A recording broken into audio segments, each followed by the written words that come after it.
Hello students, how are you? Hope everyone is fine. Now students, it is time to study science. In that we have completed our 5 chapter. Now we will discuss today 6 chapter. Our 6th chapter is how things react with one another. Means one thing will react to another thing to form a new thing, or we can say some changes will be occur. Now we will discuss in this chapter physical and the chemical changes, rusting of iron and crystallization. Rusting of iron is very important because it will come till 10th standard. So concentrate while you are doing or learning this topic. Okay. Every day, a lot of changes occur around you all the time. What happens when you keep some ice cube in a container in the open? So after some time, this ice cube will convert into the water. The ice cube changes to the water. What happens when you add sugar to the milk? So sugar will dissolve in the milk and you will get sweet taste of the milk. So milk becomes sweet in the taste. So this is called the physical change. We will discuss in detail now. If you add some curd in the warm milk and keep it at the room temperature overnight, it changes to the curd. As you know that here milk is there, what you have to do, in that milk you have to add the spoon of curd, right? And after some time this whole milk is converted into the curd. So that is the changes to of milk to the curd. Similarly, cooking of food, digestion of food, photosynthesis, rusting of iron, etc. are changes occurring around you. So these all the changes are occurring around us. Now broadly all the changes occurring in our surroundings are classified as physical as well as the chemical change. So first we will discuss the physical change. The properties such as size, shape, color and the state of a substance are called is physical change. So what will become if the substance is physically changed, then it will be changed in the size, shape, color or a state of a substance, that is liquid, solid or a gaseous state. Okay. When a substance undergoes a change in its physical properties, that change is said to be a physical change. During a physical change, no new substance is formed. Physical change are generally reversible changes.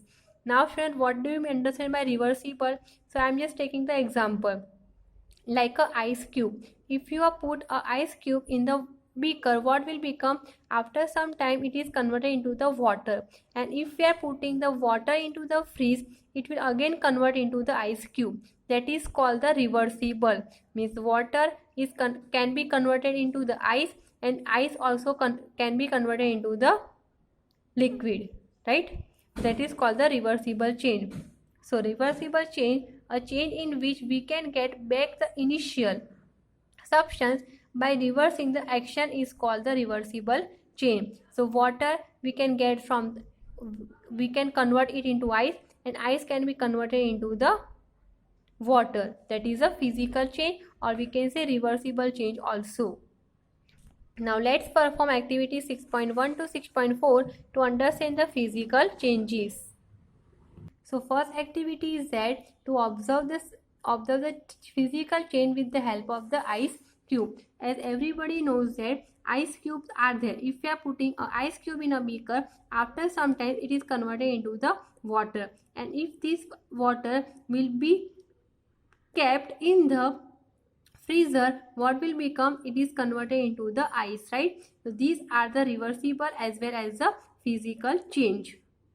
Now second activity of the physical change is the sugar solution.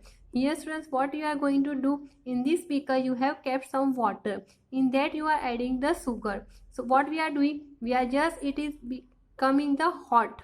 So after some time all the sugar will be melt and converted into this liquid form. So here we have taken the color of the sugar will be yellow. So this you will get the whole solution will become yellow and the sweet in the taste. So this is also the example of physical change.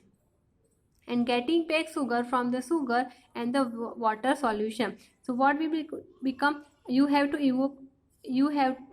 remain as it is to evaporate this water. So water will be evaporated and the remaining water you will get at the bottom of this beaker. This is also you will get it back the sugar from this water. Activity 6.3, we are going to perform with the help of the paper. So here we have taken a paper, in that we have drawn the some star. We are taking out this star with the help of the scissor, and then again we will try to stick this star on the paper. You can perform this activity also, right? So you will get back the paper, but it is slightly cutted out. So that is the cutting of the paper, but afterwards you can get the paper back. Next activity is that we have to perform with the help of the chalk dust. So what you are going to do, you have to crush a piece of the chalk and to convert into the dust particle, and after that you have to add some amount of water and make a thick paste. You have to keep this under sunlight, okay, or you have to keep it for 30 minutes for the drying, and afterwards you will get the chalk back. That is the example of the physical change, because it will gain the original properties. So these all are the examples of the physical change.